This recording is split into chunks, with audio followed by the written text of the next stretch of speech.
China की जो motorcycle companies है तकरीबन 200 के करीब उसके मोटरसाइकिल कंपनीज हैं और इंडिया की सिर्फ 2 मोटरसाइकिल कंपनियों ने चाइना को नाइजीरिया में बीट कर दिया है। नाइजीरिया में जो 2024 का फर्स्ट क्वार्टर है उसमें 200% मोटरसाइकिल इंपोर्ट उनकी इंडिया से बढ़ी है।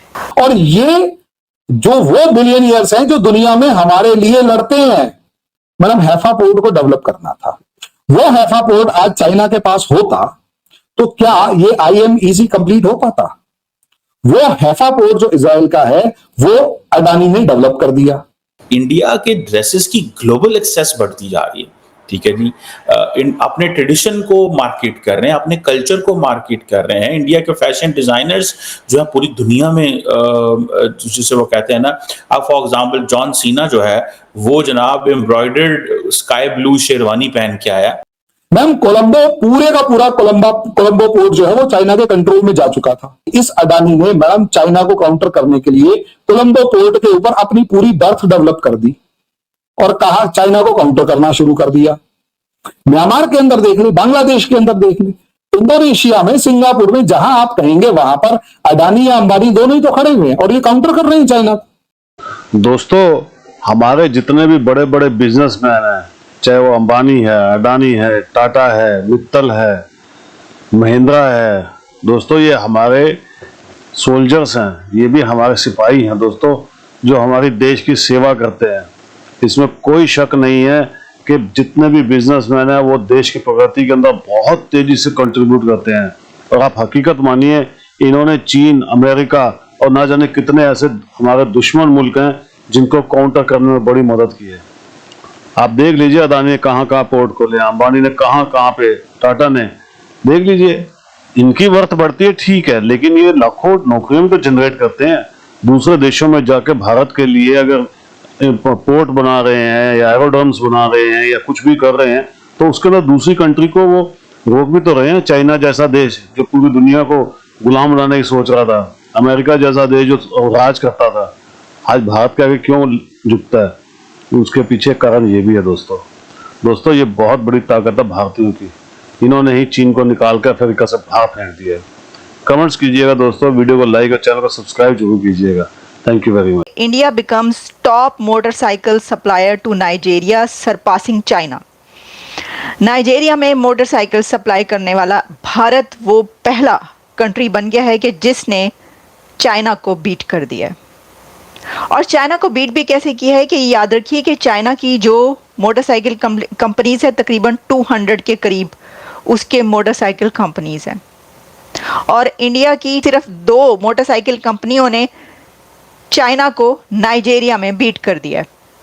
नाइजीरिया में जो 2024 का फर्स्ट क्वार्टर है उसमें 200% मोटरसाइकिल इंपोर्ट उनकी इंडिया से बढ़ी है।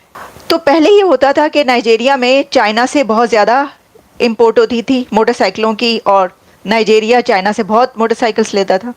लेकिन फिर जब उन्होंने इंडिया से मोटरसाइकिल्स लेनी शुरू की तो उनको पता ये चला कि इंडिया से जो मोटरसाइकिल आती है वो ना सिर्फ ये कि टिकाऊ होती है, वो कम कॉस्ट होती है और खूबसूरत होती है और बहुत चलती है। जबकि जो चाइना की मोटरसाइकिल, चाइना की तो आपको पता ही है ना प्रोडक्ट्स पूरी दुनिया में क्या बात की जाती है उनके मुतालिक, वो ये है कि वो ज़्यादा अरसा नहीं चलती। चाइना तो बनाता ऐसी है चीज़ें कि वो जल्दी ख़त्म हो, टूट फूट जाए और फिर अगली उनसे ले। ये तो उसकी एक है स्ट्रेटजी पूरी दुनिया में। तो अब इंडिया जो है वो एक पॉपुलर चॉइस बन चुका है। इसमें इंडिया जो टेक जाइंट्स है उसके लिए तो पॉपुलर चॉइस है ही है, लेकिन आप ये देखिए कि इंडिया मोटरसाइकिलों के लिए नाइजीरिया में भी एक पॉपुलर चॉइस बन चुका है। और इसमें $70 मिलियन का जो है वो इंपोर्ट किया गया है मोटरसाइकिलें 2024 के फर्स्ट क्वार्टर में। कि दुनिया की टॉप 10 ब्रांड्स जो मोटरसाइकिल के कहे जाते हैं उसमें चाइना नहीं आता। हालांकि चाइना की 200 कंपनीज हैं और उसमें टॉप 10 जो मोटरसाइकिल कंपनीज हैं उसके अंदर 4 motorcycle companies from India and 3 from Japan. China का नन फ्रॉम चाइना से कोई भी ब्रांड ऐसा नहीं है जो दुनिया की टॉप मोटरसाइकिल कंपनीज में आता हो। और ये जो वो बिलियनियर्स हैं जो दुनिया में हमारे लिए लड़ते हैं, मैडम दुनिया में आप एक बात आइए, अभी IMEEC नाम का एक पूरा का पूरा प्रोजेक्ट डेवलप किया G20 मीटिंग सितंबर के अंदर जो हुई थी उसमें। मैडम उस मीटिंग में IMEEC India middle east economic corridor develop करना था, यानी इंडिया से शिप चलेगा दुबई, दुबई से ट्रेन जाएगी हैफा, हैफा से पूरे यूरोप के अंदर जाएगा। मैडम हैफा पोर्ट को डेवलप करना था। वो हैफा पोर्ट आज चाइना के पास होता तो क्या ये IMEEC कंप्लीट हो पाता? वो हैफा पोर्ट जो इजराइल का है वो अडानी ने डेवलप कर दिया। मैम कोलंबो पूरे का पूरा कोलंबो पोर्ट जो है वो चाइना के कंट्रोल में जा चुका था।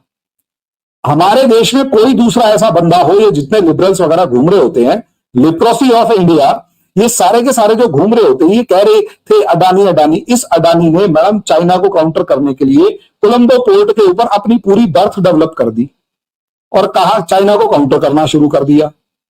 म्यांमार के अंदर देख ली, बांग्लादेश के अंदर देख ली, इंडोनेशिया में, सिंगापुर में, जहां आप कहेंगे वहां पर अडानी या अंबानी दोनों ही तो खड़े हुए हैं और ये काउंटर कर रहे हैं चाइना को।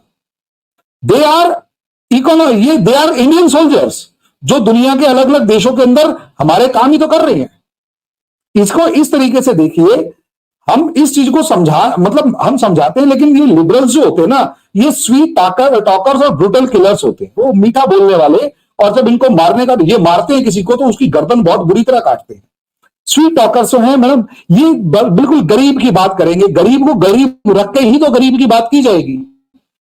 गरीब अगर अभी होगा तो इनकी राजनीति खत्म हो जाएगी। अब मुझे सिर्फ इतना बताइए, अच्छा एक बात बताइए मैडम, आपके यहां पाकिस्तान में गूगल है? बिल्कुल है। ऑब्वियस सी बात है, होगा। शायद फेसबुक भी होगा, ट्विटर भी होगा, इंस्टा भी होगा, व्हाट्सएप भी होगा, सब चीजें हैं। मैडम आपके यहां से अमेरिका को आपको कंट्रोल करने की जरूरत नहीं है, क्योंकि अमेरिका की कंपनियां आपकी जेब में बैठी हुई हैं। आपकी छोटी से छोटी चीज और बड़ी से बड़ी चीज को बहुत अच्छे से जानती हैं। क्या अमेरिका की आर्मी ने आके आपको कंट्रोल किया? अमेरिका की कंपनीज ने कंट्रोल किया। तो इन कंपनीज को मैं बर्बाद क्यों करूं, मुझे ये बताइए। अफ्रीका के अंदर इंडिया का एक डोमिनेंस है, किसमें? टेलीकम्युनिकेशन में, किसमें? ऑटोमोबाइल सेक्टर में। अफ्रीका के अंदर madam two wheeler market, China ने पूरी टू व्हीलर मार्केट पे कब्जा किया हुआ था अफ्रीका की। ठीक है, वहां पर ना तो जापान टिक पा रहा था, अमेरिका और यूरोप को तो भूल जाओ। हमारी 2 कंपनियां गई, बल्कि 3 कंपनियां गई, बजाज, हीरो, टीवीएस। तीनों ने चाइना की टू व्हीलर कंपनीज को उखाड़ के बाहर फेंक दिया। चाइना का टू व्हीलर नहीं बिकता अफ्रीका के किसी कंट्री में, सिर्फ हमारे, तभी तो हमारे यहां सबसे जो हीरो मोटोकॉर्प है या टीवीएस है, दोनों नंबर 1 और नंबर 2 पे आती है। शायद बजाज नंबर 1 या नंबर 2 पे आती है। क्यों? क्योंकि पूरी अफ्रीकन मार्केट में ये हमारी इंडियन कंपनीज तो काम कर रही है। और एक बात बताइए, हीरो में, टीवीएस में और बजाज में कितने लाख इंडियंस काम करते हैं? ये इनको नहीं दिखाई देता। मैडम रिलायंस ने अपने बेटे के लिए 5,000 करोड़ रुपए की शादी कर दी है। वो एक अलग मैटर है कि वो उसमें पैसे कमा रहा है, वो स्मार्ट है, कमा रहा है। तुम पागल हो जो दारू पी के सो जाते हो।